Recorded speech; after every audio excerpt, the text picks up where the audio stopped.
இந்த நாள் வரையிலும் தாவேக்காவை திமுக ரொம்ப ரொம்ப சாஃப்டா அணுகிட்டு இருக்கு. ஆதவ அர்ஜுனா மேல கேஸ் இருக்குது, புஷி ஆனந்த் மேல கேஸ் இருக்கு, நிர்மல்குமார் மேல கேஸ் இருக்குது, இன்னும் யாரு அந்த அருண்ராஜ் மேல கேஸ் இருக்கு. விஜயை தவிர்த்த மற்ற அத்தனை இரண்டாம் மட்ட நிர்வாகிகள் மீதும் கேஸ் இருக்கிறது. அதனால இப்படி அனைவர் மீதும் வழக்கு இருக்கும் நிலையிலும் கூட யாரையும் ஏன் இவர்கள் கைது செய்யாம வச்சிருக்கிறாங்க. ஸோ திமுக தரப்பு தொடர்ந்து தாவேக்காவை சாஃப்டா ஹேண்டில் பண்ணிட்டு இருக்கு. எதுக்காக அப்படி பண்றாங்க? தாவேக்காவை நம்மளே புஷ் பண்ணி பாஜக கூட்டணி பக்கம் தள்ளி விட்டுறக்கூடாது. கரூர் துயர சம்பவம் அப்படிங்கிறது நடந்துருச்சு. இதுக்கு நடவடிக்கை எடுக்க போய் அவங்க தாங்க முடியாம பாஜக போய் சரண்டர் ஆகி ஒரு தேர்தல் கூட்டணியா அது கன்வெர்ட் ஆயிடுச்சுனாக்க எலெக்ஷன்ல ரிஃப்ளெக்ட் ஆகும். திமுகவோட வெற்றி தோல்வியை இது பாதிக்கும் அப்படிங்கிறது அவங்களுடைய தேர்தல் கால கணக்கு வழக்குகள். அதனால தான் திமுக இவ்வளவு காலம் சாஃப்டா அணுகிட்டு இருந்தாங்க.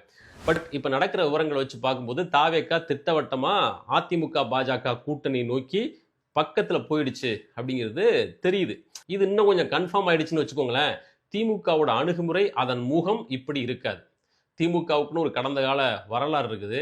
வெறுமனே வெர்ச்சுவல் வாரியர் சோசியல் மீடியா சண்டை இதுவல்ல அரசியல். களத்தில் அது வேறாக இருக்கும். அங்க திமுகவோட இத்தனை ஆண்டுகள் அனுபவமிக்க கட்சிக்காரங்க இருப்பாங்க, நிர்வாகிகள் இருப்பாங்க. அவங்கள தாவேக்காக்காரங்க எப்படி எதிர்கொள்ள போறாங்க அப்படிங்கிறது முக்கியமான கேள்வி. உங்களுடைய அணி மாறும்போது திமுகவின் அணுகுமுறையும் உறுதியா மாறும். அது களத்தில் உறுதியா எதிரொலிக்கும். இது திமுகவுக்கு மட்டும் இல்ல, அதிமுக பாஜக ரெண்டுக்கும் பொருந்தும். தாவேக்கான்ற ஒரு கட்சி புதுசா ஆரம்பிச்சு இவ்வளவு இளைஞர்கள் கூட்டம் பின்னாடி வந்து நிக்கிறாங்க விஜய்க்கு பின்னாடி. அவங்களை எப்படியாவது தன்வயப்படுத்தி கொண்டு தமிழ்நாட்டுக்குள்ள காலடி வைக்கிற தன்னுடைய நீண்டகால ஆசையை நிறைவேற்றி கொள்ளலாம் அப்படிங்கிறது பாஜகவோட விருப்பம். அதனாலதான் இப்படி ஒரு இக்கட்டான சூழலை பயன்படுத்திக்கிட்டு எல்லா வகையிலையும் கூட நின்று சப்போர்ட் சிஸ்டத்தை இறக்கி விட்டு இப்ப விஜய்க்கு இவ்வளவு தூரம் அவங்க பேக் பண்றாங்க.